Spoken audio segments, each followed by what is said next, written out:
तो अगर डॉक्टर डूम गलत है या असल में हीरो वही है? तो जब कोई दुनिया को बचाने की बात करता है तो हम उसे हीरो मानते हैं। अगर जब कोई पूरी दुनिया को कंट्रोल करना चाहता है तो वो विलन कहलाया जाता है। लेकिन जब दुनिया को कंट्रोल करना ही दुनिया को बचाने का एकलौता तरीका हो तो अवेंजर्स डूम्सडे ट्रेलर में डॉक्टर डूम को देखकर मेरे दिमाग में एक ही सवाल बार-बार आता है। क्या डॉक्टर डूम सही में एक विलेन है या मार्वल हमें उसकी साइड से कहानी देखने के लिए मजबूर कर रहा है? तो आज हम देखेंगे क्या डॉक्टर डूम का प्लान गलत है या शायद अवेंजर्स ही गलत साइड में खड़े हैं।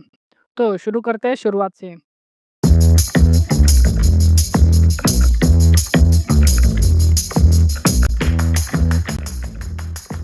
हर एक विलन की एक कहानी होती है जहाँ वो हम सब की तरह अपने जीवन से परेशान होते हैं और वह उसी परेशानी को ख़त्म करना चाहते हैं, मगर उनके साथ कोई खड़ा नहीं रहता है, जिसकी वजह से उनके साथ कोई ना होने की वजह से ही उन्हें कोई बताता नहीं है कि उनकी सोच तो सही है मगर तरीका गलत निकल सकता है।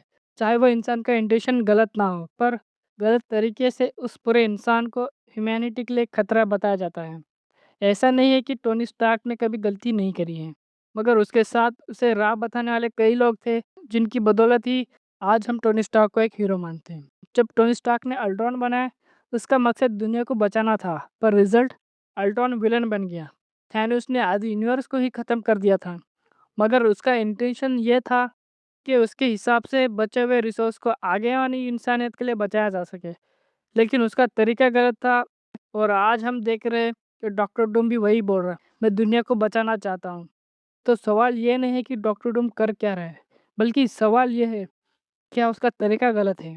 अवेंजर्स भी कई बार हारी है, कई बार जीती है, मगर हर जीत के साथ उन्हें उससे बड़ी मुसीबत का सामना करना पड़ता है। तो तुम सोचकर बताओ, अगर डूम की जगह तुम होते और तुम्हारे पास भी वही मुसीबत आए और तुम्हारे पास उसे पूरी तरह मिटाने की ताकत भी है, जैसे तुमने न्यूयॉर्क को गिरते हुए देखा है, सोकोविया को उड़ते हुए देखा है, तुम्हारी आंखों के सामने हाफ यूनिवर्स को मिटते हुए देखा है, और एक ही नाम तुम्हें सुनाई देता है, सिर्फ अवेंजर्स। बल्कि तुम्हारे पास उनसे कई ज़्यादा पावर्स है, लेकिन तुम देखते हो अवेंजर्स जीतती ज़रूर है, लेकिन उनकी हर एक जीत उससे बड़ी तबाही को जन्म देती है। और इसीलिए शायद डॉक्टर डूम उन हीरोज़ पर भरोसा नहीं करता है। और डॉक्टर डूम की स्टोरी भी देखो ना, बड़ी ट्रेजेडी है, जहाँ वो विलन बनकर पैदा नहीं होता है और ना ही उसकी सोच वैसी थी, मगर उन हादसों ने उसे वैसे सोचने पर मजबूर कर दिया। उसके भी आम इंसानों की तरह सपने थे। उसने भी अपनी माँ को बचाने की कोशिश की और उसने भी दुनिया को बेटर बनाना चाहा। मगर जिन लोगों पर उसने ट्रस्ट किया, उनसे ही उसे धोखा मिला। और ऐसे ही उसने हर बार धोखा खाकर उसने एक फ़ैसला कर लिया कि मैं अब किसी पर भरोसा नहीं करूँगा। और इसी डिसीज़न ने विक्टर वॉन डूम को डॉक्टर डूम बना दिया। और इन डिसीज़न ने उसे उसके सारे इमोशन ही छीन लिए। अवेंजर्स डूम्सडे ट्रेलर में हम सब अच्छी तरह से नोटिस कर सकते हैं, कैसी भी सिचुएशन हो, ना ही डॉक्टर डूम चिल्ला रहा है, ना गुस्सा कर रहा है, बल्कि वो उस जगह पर बिल्कुल ही शांत है। क्यों?